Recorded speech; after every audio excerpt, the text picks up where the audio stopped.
अब मुझे ये बताइएगा कि डाइट के बाद अब डाइजेशन पे आ जाते हैं कि कुछ लोग ना अपना खाना डाइजेस्ट नहीं कर पाते, तो उनके लिए क्या मैसेज देंगे? देखिए, मैदे के इश्यूज ही बहुत कॉमन होते जा रहे हैं। जिसको मोटापा हो, उसको मैदे के मसले स्टार्ट होते हैं, और समटाइम्स उनकी वजह से भी आप लूज़ करने में तंगी आपको आ रही होती है। तो आपने ये ज़रूर चीज़ देखनी है, मैदे के मसलों में बहुत सारी इकसाम है।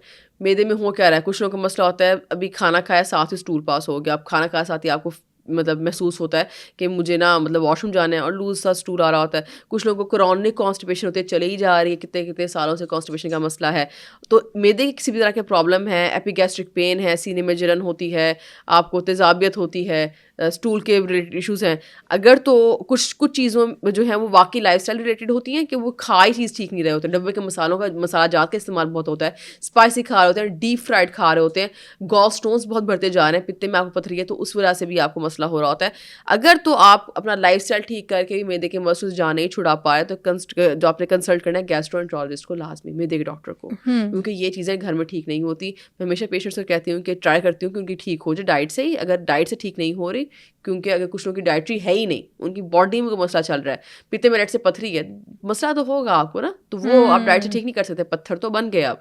तो इसलिए मैदे के डॉक्टर के पास आपने लाजमी जाना है, और डॉक्टर को लाजमी कंसल्ट करना चाहिए। घर में टोटकों से चीज़ें ठीक नहीं होती, तो अच्छा, मैदे के इसमें लिए ये जो कॉन्स्टिपेशन रहती है कुछ लोगों को, तो वो तो डिफरेंट न्यूट्रिशनिस्ट जो हैं वो डाइट प्लान आपको बता रही होती हैं और डाइटरी होती बता है। रही होती हैं कि ये टोटका कर लें, ये कर लें, तो इसके बाद आपकी जो है कॉन्स्टिपेशन बिल्कुल ठीक हो जाएगी। तो ये क्या काम करता है? देखिए, मैंने वही बताया ना कि अगर तो आपकी डाइटरी प्रॉब्लम की वजह से कॉन्स्टिपेशन, अच्छा कुछ लोग पानी, सर्दियाँ आ गई हैं, पानी का इंटेक मैं लोगों से कहती हूँ टम्बलर्स लिया करें अपने पास, 2 लीटर का कम अज़ कम। अब तो बहुत ही मिल रहे हैं, हर जगह से मिलते हैं।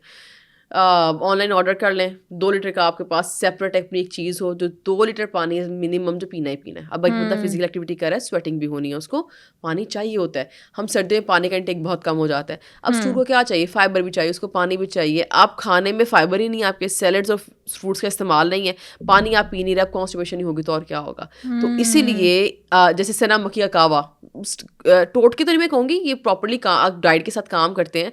अगर तो आप कॉफ़ी भी काम करती है, कॉफ़ी भी जो है आपको, अगर आपका स्टूल जो है वो पानी लाइक अंदर है, इट्स देयर, पर आपको पास आउट करने में मुश्किल हो रही है, कॉफ़ी आप ब्लैक कॉफ़ी अगर आप लो तो फ़ौरन से आपको फ़ील होगा कि मुझे स्टूल पास करना है, आप चले जाओगे वॉशरूम। तो ये वो कुछ चीज़ें, जैसे नमक का कावा है, वो भी यही सेम लैक्सेटिव इफेक्ट होता है उसका।